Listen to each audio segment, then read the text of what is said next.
Welcome to the Politics of Everything. I'm Amber Daines, your host and podcast producer. This is a half hour of power, a podcast dropping every week where I unpack the politics of everything, from money to motherhood, nutrition to narcissism, startups to secularism, the environment, quality, and much, much more. Our guests are seasoned in the field or topic of their choice, even if you've not heard of them yet. This is a non-partisan show. So while I love exploring varied views and get a buzz from a healthy debate of ideas, this is not a purely blue, white, green program. Please subscribe, tune in and enjoy the politics of everything. The rise of organic food has been steady over the past 20 years, and it's very much part of many consumers' food buying decision process. Paddock to plate is an in-demand thing too. One of Australia's best-known organic meat success stories is Cleaver's Organic Meats. Starting from a humble suburban butcher's store in Sydney, Cleaver's products are now stocked in supermarkets across Australia.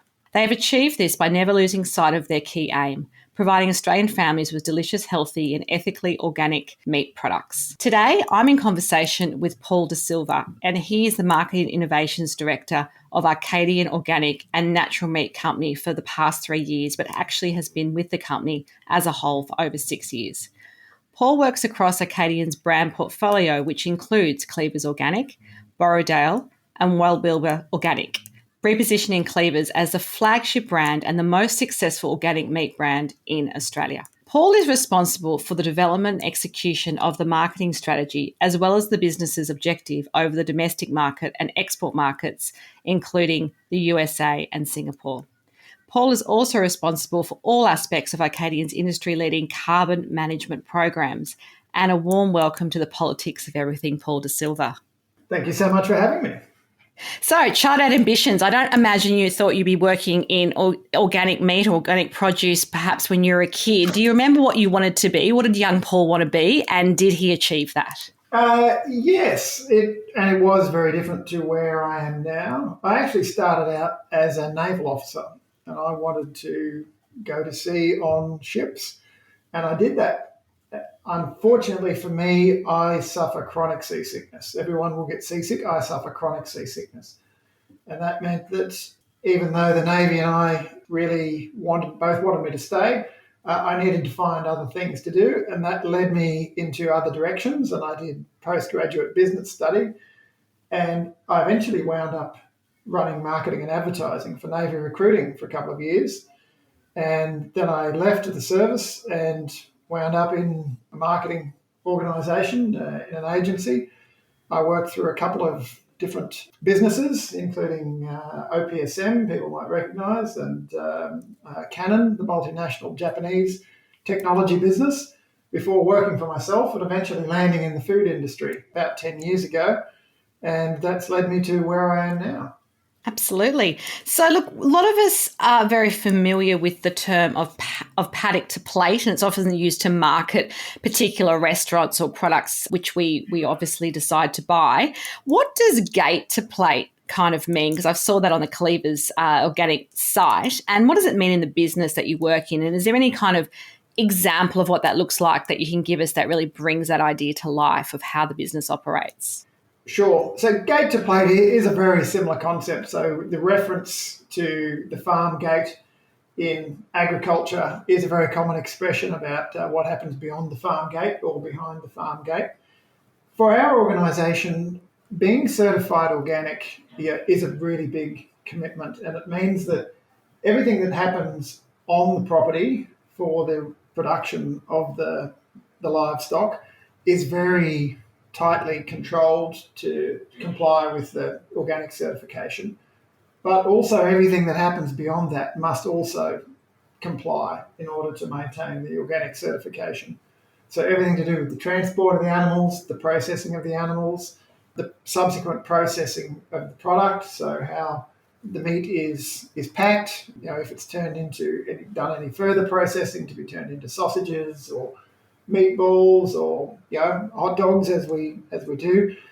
Every step must be certified organic. Every input needs to be certified organic. So there's a huge amount of care that happens between the farm gate and the product getting on shelf or being home delivered, as well as what actually has to happen behind the farm gate for it all to be certified organic. So it's a massive process. And I guess what makes organic produce different to non-organic? I mean, obviously there's a certification process, which I imagine is quite stringent. But what are the other kind of bits and pieces behind the scenes that we may not see that makes it different to maybe non-organic produce? Well, it takes 3 years for a farm to go through the transition process to become certified organic. It's a very big commitment. Is there a reason for that? Is that just because of the way in which the soil and everything has to be dealt with, or the products have to change that you use on the farm? What would be the sort of reasoning for that time frame? Yeah, so the main thing is to ensure that if there was any substances being used on that property that don't comply with the organic production requirements, that 3 years after that, then their effects or residues will have dissipated. So it guarantees that by the time a certification is issued, there won't be any residue of anything that was part of a previous production system. Mm. So during that 3 years, the farm is operating in accordance with the organic production system. They can't do anything that is not permitted, but they still don't get their certification until the 3 years is up. And during that time, they are audited, and organic certification is independent. So it's not something that we do. The federal government has legislation on this around organic and biodynamic produce, and they authorise certification bodies to enforce those standards and issue certifications. And I imagine once you've got that certification, there's probably some checks and balances after that as well that sort of, keep you honest, if you like, Absolutely. To make sure that that keeps going. That's correct. So there are annual audits, and there are also surprise audits on top of that. So every year you will be audited, but you may also get an audit with no warning, where an auditor turns up on a given day and says, I'm here to do your surprise audit. And that guarantees that everybody is playing the game. I should point out too that certified organic, unfortunately, is not mandatory in Australia if you're going to sell your produce within Australia. So if you want to export organic produce out of Australia, then it's the law says you must be certified and you require a special certificate to export your produce. But if you are only going to sell it within Australia, it's actually only voluntary to comply with that. And that's a real issue, which we lobbying constantly on, along with the rest of the industry that's certified, to have that changed, because it means that within Australia, consumers are often misled about the production system associated with the food they're buying. So it's really important, if you have expectations about a rigorous production system for organic food, preventing inputs that you don't want to be there, guaranteeing animal welfare and guaranteeing environmentally sustainable practices, you need to look for an organic certification mark. Otherwise, it may entirely be the claim of somebody who is not being measured or audited by anyone. Yeah, that's great. That's a great education piece, I guess, for all of us who are less familiar with the process to become certified.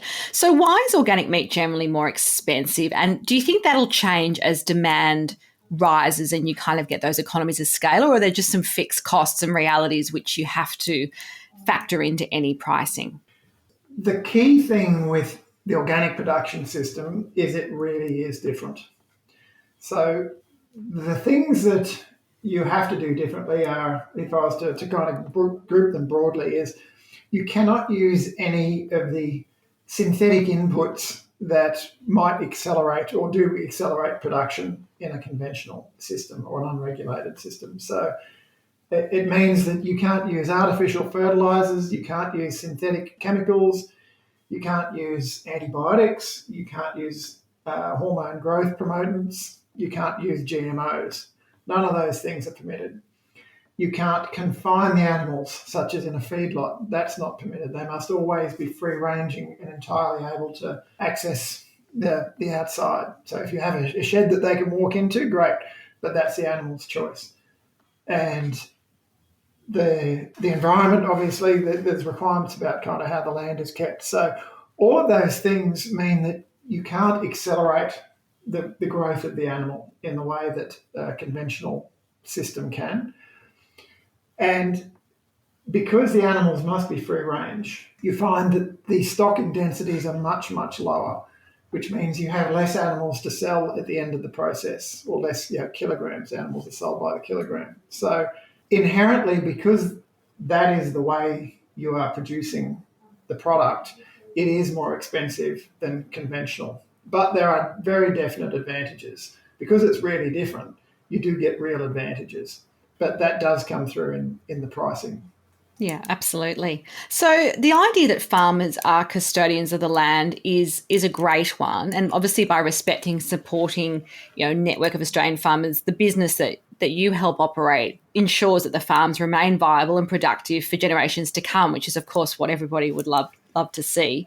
However, there are plenty of studies arguing that obviously red meat consumption in particular is environmentally damaging. So how do you balance that out in, I guess, the ethos of the business? Well, I come back to the production system. In fact, there's a nice little statement I've heard that kind of summarises it. It's not the cow, it's the how. So it's not the that's nice. Yeah. That's like a bumper sticker. Yeah, it'd be fabulous, wouldn't it?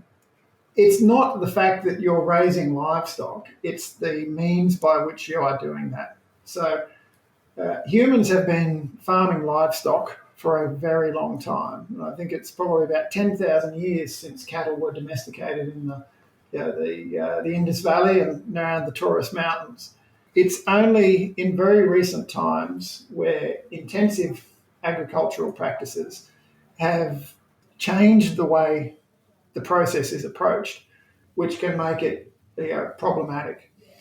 In the case of certified organic, the system demands that the animals are raised free range, which means that you can only run what the land will support. You're not confining animals in huge numbers. You're actually having small numbers of cattle over a very large area. So in our case, our suppliers tend to average one animal to 15 acres or through to one animal to 20 acres. Now, that's very low stocking density. So if you can picture, I don't know, a lot of people might have friends on a 5-acre property on the edge of an urban area. Imagine 3 or 4 of those with only one animal on it. That's the average stocking density in our supplier, farmer network. Yes. Then mostly the land on which these grass-fed animals have been raised is unsuitable for anything else. So it's not suitable to grow any kind of crop on. It's just natural grassland. So you're not using country that can be used for anything else. And then you have a very low number of animals on it. And then on top of that, in our case, this is the issue of emissions, greenhouse gas emissions. All of the emissions from our animals is measured and offset, in fact, right through our supply chain. So that we proudly put a certification mark on there from a separate independent certifying body that they have measured, and we have to reconcile quarterly that they know what the emissions are, and we have to offset that. So yeah, that makes sense. We can't speak for other producers, but an organic production system that is also carbon neutral means it's actually a product that is treading very lightly on the environment. So looking a little further afield, how has organic meat exporting shaped our economy in Australia perhaps in the last decade or so? And obviously, your business, like many others that works the land per se, has to manage issues like drought or sudden trade disputes with, say, China, for example. Do you have sort of those strategies and plans in place as part of your business growth to keep exporting, keep expanding, and sort of, anecdotally, how do you deal with the setbacks when things shift very suddenly or, they're out of your control, such as a drought? Well, we try and be very agile. So organic is still a niche. So it would be, it's important to understand kind of relative to conventional food production. It is still a niche, but it is a large niche and it is growing. So it's about 15% compound annual growth per year for the organic segment. In terms of export, we are the largest, by some margin, exporter of certified organic meat in Australia, and we are arguably the largest supply chain for certified organic meat in the world.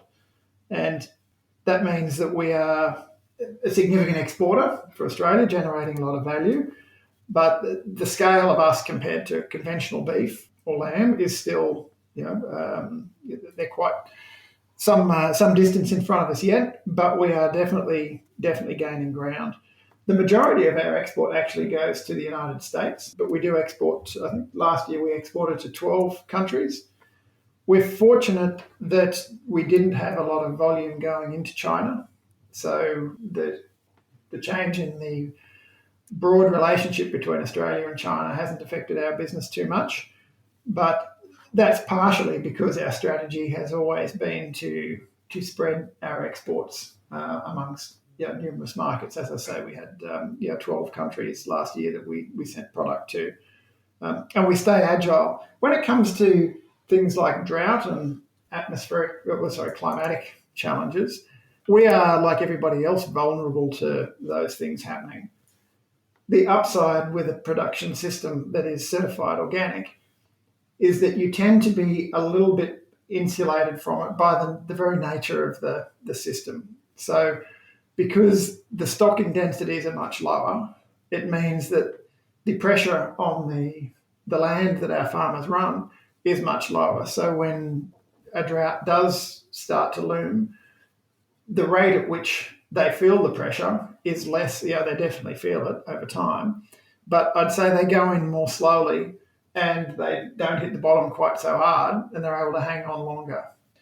Clearly there's a limit to any farming system that's relying on rain for to grow the grass for the natural feed for the animals. There's a limit as to how long you can go without it, but if you don't have as many animals eating that grass and you're able to manage that system a little better, and you will do a little better. So that allows us to just have a little bit more flexibility when it comes to dealing with those situations. Absolutely. Changing tack a little bit more about yourself and your own career journey. I always believe that people haven't got to where they are in their business and life without a few mentors along the way. Sometimes they're formal, sometimes they're informal mentors. Are one or two coming to mind that have had an impact on your life, and who were they and what was that impact? I would say one of the enduring influences was actually a teacher I had at high school, and he was a mathematics teacher, and I was certainly not the star of the class, but his approach to how to learn something that was, for me, at the time, the material I was learning was difficult, and it seemed other people were picking it up more easily than I. But his approach as to how you went about acquiring the knowledge has always stuck with me. He probably remains kind of one of the best teachers I've had all through, whether it was school or university studies. John Rosengren was the gentleman's name. It's great that you remember that. But I think a great teacher early on can really make a huge difference. And it does sound cliche, but you can often feel that influence and the things they taught you resonating throughout your journey as you go into adulthood and obviously career-wise and so forth. Yeah, so I would say he probably, and his approach was allowed me to acquire knowledge in strange circumstances or difficult circumstances, probably where I was initially thinking, this is going to be very difficult. Yeah, it's helped me a lot. Excellent. So if you could choose a favourite book, song or film, what would it be and why? Favourite film? Look, over the years, that's kind of oscillated. There's some things I tend to come back to. A bit quirky one is always The Wall by Pink Floyd. I think it was 1983 with Bob Geldof. Very memorable. Favourite song? That depends on the day a little bit, doesn't it? Lou Reed's Dirty Boulevard is up there, along with the Rolling Stones' Sympathy for the Devil. And favourite book?